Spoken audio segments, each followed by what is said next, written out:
కాళ్లలో నొప్పి, నరాల వాపు వంటి లక్షణాలతో బాధపడుతున్నారా? వెరికోస్ వెయిన్స్ లో అత్యాధునిక చికిత్స Avis vascular centre. Welcome to our channel. ఈ రోజు మనతో పాటు రమగారు ఉన్నారు. నమస్తే రమగారు. నమస్తే జయ.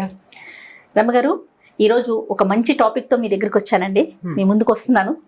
ఏంటంటే తెలివితేటలు ప్రతి ఒక్కరికి ఉంటాయి. ఎవరి తెలివి సొంతము కాదు, ఏ ఒక్కరి సొంతం అది తెలివి. పిల్లల తెలివి పెద్దవాళ్ళది. ఒక్కొక్కసారి భలే ఆశ్చర్యం వేస్తుందండి పిల్లలకి బిహేవ్ చేసేదాన్ని చూసి. అమ్మో వీళ్ళకి ఇంత తెలివి వచ్చేసిందా అంటే, వాళ్ళు పెద్ద అయినా మనకి చిన్నగా అనిపిస్తారు కదా, అదే ఆ ఫీల్లో.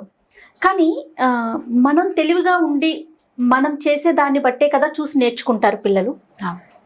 వీళ్ళకి మనం ప్రత్యేకించి స్టోరీల రూపంలో చెప్తే ఏమన్నా బాగుంటుందంటారా రమ్మగారు? అంటే లేకపోతే మన పనులను బట్టి నేర్చేసుకుంటారా? అంటే పనులు బట్టి ఏం నేర్చుకుంటారు? బిహేవియరల్ ప్రాబ్లమ్స్ కొన్ని సాల్వ్ చేసుకుంటారు పిల్లలు. అంటే ఇలా మాట్లాడచ్చు, ఇలా మాట్లాడకూడదు, లేదా పిల్లాడు ఏదో తొందరపడి మాట్లాడాడు, తొందరపడి ఒక పని చేశాడు అనుకుందాం. తాళ్ళు నాయనమ్మో నమ్మమ్మో ఎవరో ఒకళ్ళు, అబ్బాయి అలా చేయకూడదురా బాబు, చేయకూడదానో పాపకో మనం నచ్చ చెప్తాం, కొంచెం అర్థమయ్యేలా చెప్తాం. పిల్లలు పరిణామ క్రమాలు అంటే పెరుగుతున్న దశలో ఏం చేస్తారంటే మనని అబ్జర్వ్ చేస్తూ ఉంటారు. మనతో పాటు స్కూల్లో టీచర్స్ని, తమ క్లాస్మేట్స్ని, చుట్టాలని, చుట్టుపక్కల వాతావరణాన్ని, ఆఖరికి మన ఇంటికి కాసేపు వచ్చి వెళ్ళే పని వాళ్ళని కూడా అబ్జర్వ్ చేస్తారు. మీకు చూడండి, 7-8 ఏళ్ల వయసులో చిట్టి పొట్టి అబద్ధాలు చెప్పేస్తారు. సులువుగా పిల్లలు అబద్ధాలు చెప్పేస్తారు, మసిపూసి మారేడికాయ చేస్తారు, అక్కడ ఒకటి ఉంటే వేరే స్టోరీ అల్లుతారు, కథలు అల్లుతూ ఉంటారు. ఇవన్నీ కూడా వాడి పుర్రెలో పుట్టేవి కొన్ని కాసిన పుడతాయి ప్రతివాడికి, ఎవడి తెలివి వాడిది కదా. మిగిలినవి చుట్టుపక్కల నుంచి గ్రాస్ప్ చేస్తారు.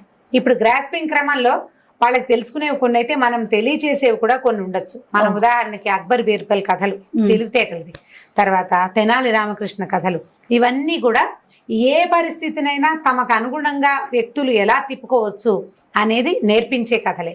ఇప్పుడు ఒక కథ చెప్పి నువ్వు ఇలా చెయ్యాలి అని పిల్లాడికి మనం చెప్పం, అలా చెప్తామా?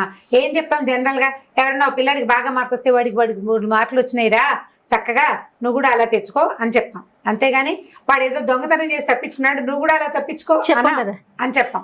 కానీ జనరల్గా మనం ఇలాంటి కథల్ని మనం అందించాలి. రకరకాలు మనం శుభ్రతకి చెప్తాం, క్లీన్గా ఉండటం గురించి, అక్కడి నుంచి రకరకాల తెలివితేటల కథలు. ఎందుకంటే మనం సామెతలు ఉన్నాయి, తాడిని తన్నేవాడు ఒకడు ఉంటే వాడి తలని తన్నేవాడు ఇంకొకడు ఉంటాడు. ఇప్పుడు నీదొక తెలివి, నీ పై తెలివి, అంతకంటే పై తెలివి. మనం ఇప్పుడు జనరేషన్ కూడా ఎలా ఉంది, ఇదివరకట్లాగా లేదు. ఇదివరకు పిల్లలు 3వ నెల వస్తే గానీ బోర్లు పడేవాళ్ళు కాదు, ఏదో ఒక పలకరించడం పలికేవాళ్ళు కూడా కాదు. ఇప్పుడు నెల తిరిగేసరికి వాడు తలకాయ ఎత్తి చూసి మనని అనడానికి, పలకరించడానికి, చుట్టుపక్కల ఉన్న వాళ్ళని విడివిడిగా గుర్తుపట్టడానికి కూడా ట్రై చేస్తోంది ఈ జనరేషన్. అవును, వాళ్ళకే తెలుసు, మనం కూడా కొన్ని తెలియజేయచ్చు. చిన్న చిన్న తెలివితేటల కథలు, చాలా చిన్నవి. అక్బర్ బీర్బల్ కథలు, తెనాలి రామకృష్ణ కథలు నెంబర్ 1 అందులో.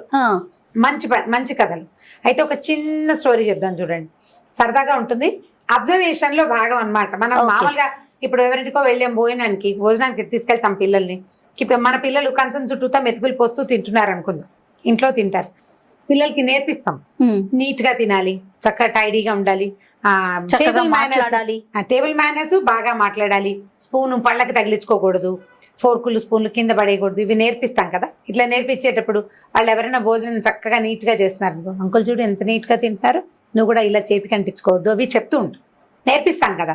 ఆ నేర్పించే క్రమం ఎలా వస్తుంది? మనం 2-3 సార్లు చెప్పాక పిల్లలు ఈ థింగ్ని అబ్జర్వ్ చేయాలి అని తెలుసుకుంటారు.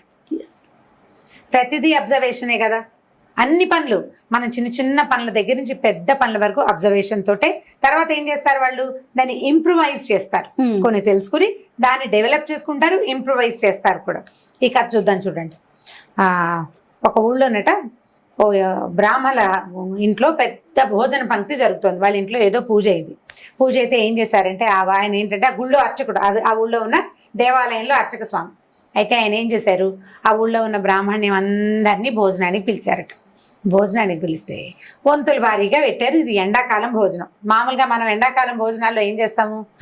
భోజనాల్లో అరటిపళ్ళు అవి వేస్తాం, ఎండాకాలం అయితే మామిడి పళ్ళు వేస్తాం. మామిడి పళ్ళు భోజనంలో పెడితే గొప్ప కదా, గ్రాండ్గా పెట్టడం. అప్పట్లో ఏమిటి కొనుక్కునే రోజులు కావవి, తోటల్లో పండేవి వచ్చేవి. సరే, బ్రాహ్మణులందరూ చాలా మంది భోజనాలు చేస్తున్నారు. ఒక పంక్తిలో ఓ పేరు శాస్త్రి, అబ్బాయి శాస్త్రి ఇద్దరు పక్క పక్కన కూర్చున్నారు. వీళ్ళిద్దరు ఏంటంటే ఒకళ్ళకంటే ఒకళ్ళు గనులు అనమాట, కబుర్లు గొప్పలు చెప్పుకోవటం. నేను అక్కడికి వెళ్ళాను, నేను ఇక్కడికి వెళ్ళాను, నేను అదేదో చేశాను, ఆ ఊళ్ళో ఒక యజ్ఞం చేస్తే వాళ్ళు బోల్డ్ అని డబ్బులు ఇచ్చారు, ఇన్ని మామిడి పళ్ళు ఇచ్చారని ఒక ఆయన మామిడి పళ్ళు ఏమిటి వాళ్ళు మామిడి చెట్టే ఇచ్చారు. చెట్టు ఎలా ఇస్తారు? చెట్టు ఇవ్వరు. ఓ చెట్టు చూపించారనమాట, చెట్టే ఇచ్చారని ఆయన. చెట్టు ఏమిటి మాకు ఏకంగా మామిడి తోటే ఇచ్చారని రెండో ఆయన ఇలా బోల్డ్ అంత జోరుగా కబుర్లు చెప్పుకుంటున్నారు ఒకళ్ళకంటే ఒకళ్ళు. సరే ఈ భోజనాల పంక్తిలో సగపడి భోజనం అయిపోయింది. సాంబారు పులుసులు అవి అయిపోయాక పెరుగు వడ్డిస్తారు కదా, పెరుగు ముందు అందరికీ తలా ఒక మేలు రకపు మామిడి పళ్ళు చక్కగా మంచి రసాలు పెట్టేశారు. కానీ వీళ్ళు కబుర్లు చెప్పుకుంటున్నారు. ఈ లోపల ఏమైందంటే అవతల పంక్తిలో ఎవరో మాట్లాడుతుంటే ఈ పేరు శాస్త్రి గారు అప్పయ్య శాస్త్రి గారు ఇద్దరు ఉన్నారు కదా, పేరు శాస్త్రి గారిని ఎవరో పిలిచారు. ఈ పేరు శాస్త్రి గారు ఏం చేశాడు, మామిడి పండు రసం తినాలంటే ఎలా తినాలి, దాన్ని బాగా మెత్తగా చేసి జ్యూస్ పీల్చేలాగంటే రసాన్ని మనం నోట్తో పీల్చుకునేలాగా చెయ్యాలి కదా, అది చేత కావాలి, పిల్లలకి నేర్పించాలి. వీళ్ళిద్దరు ఏం చేస్తున్నారు, చెరుకో మామిడి పండు చెత్తపుచ్చుకున్నారు, ఇటా అంటున్నారు, దాన్ని మెత్తగా చేస్తున్నారు అనమాట. ఒక ఆయన కంచం కేసి ఆ కేసు చూసుకుంటున్నాడు, రెండో ఆయన అడి తిరిగి మాట్లాడుతున్నాడు ఆ పక్కకి తిరిగి. ఇంతలో ఏమైంది, ఆయన అడి తిరిగాడు, ఈ కంచం కేసి చూస్తున్న ఆయన చేతిలో ఎంచి ఇలా అంటుంటే స్పీడ్ ఎక్కువ ఈ టెంక్ ఎగిరి పక్క ఆయన ఆకులో పడింది. టక్కుమని ఏంది మామిడి పళ్ళ జారిపోతుంది, రసంలో టెంక సులువుగా తొక్క ఈయన చేతిలో ఉండిపోయింది, టెంక ఎగిరి చిటుక్కున పక్క దాంట్లో పడేసరికి ఈయన భయం వేసింది. అయ్యో రామా పక్క దాంట్లో పడింది, అసలే ఈయనకి మాటలు ఎక్కువగా ఉన్నాయి, ఏం పోట్లాడి ఏం గోల్ చేశాడో, భోజన పంక్తుల నుంచి లేచి వెళ్ళిపోతే అవమానం, తప్పు, బాగుండదు, ఏం చెయ్యాలో అర్థం కాలేదు ఈయనకి. సరే అటు ఇటు చూస్తున్నాడు, ఎవరు చూడలేదు, ఈయన అదృష్టం బాగుండి ఎవరు చూడలే. ఈ అవతలికి చూస్తూ మాట్లాడుతున్న పేరు శాస్త్రి గారు ఆ మాటలు అయిపోయాక ఆకులోకి చూసుకునేసరికల్లా ఆయనకి తన చేతిలో లూజుగా ఉన్న పండు ఆ దాంట్లోంచి టెంక కొంచెం బాగా ఎక్కువసేపు పిసుకుతూ మాట్లాడుతున్నాడు, ఇది లూజ్ అయిపోయి టెంక జారుతోంది, ఆల్రెడీ ఓ టెంక ఉంది ఆకులో పక్క నుంచి పడింది అనమాట. ఈయన ఏమనుకున్నాడు, అరే ఇవాళ రేపు మామిడి పళ్ళు భలేగా ఉన్నాయని, ఏమండోయ్ అప్పయ్య శాస్త్రి గారు చూశారు కలికాలం మామిడి కాయలో 2 టెంకలు ఉన్నాయండి కవల పిల్లలాగా అని చెప్పేసరికల్లా ఈ పక్క ఆయన అమ్మయ్య తప్పుకున్నాడు రా అనుకున్నాడు. ధైర్యం వచ్చింది, దాని మీద డెవలప్ చేశాడు అనమాట. అయిన ఈ 2 టెంకలు, ఆ టెంకను ఒకదాన్ని చీకడం మొదలు పెట్టాడు, రెండో టెంకను కూడా ఆప్యాయంగా చూసుకున్నాడు. ఎంత గుజ్జుందండి, ఇంత పండులో 2 ఇంతంత గుజ్జున్న టెంకలు ఉండటం ఎంత విచిత్రం. ఈ రోజులు ఇలా ఉన్నాయండి, ఫలానా రాజుగారు నాకు ఒక చెట్టు ఇచ్చారని చెప్పా కదా, ఆ చెట్టుకి ఇలాంటి 100 కాయలు కాసేయండి అని చెప్పాడు.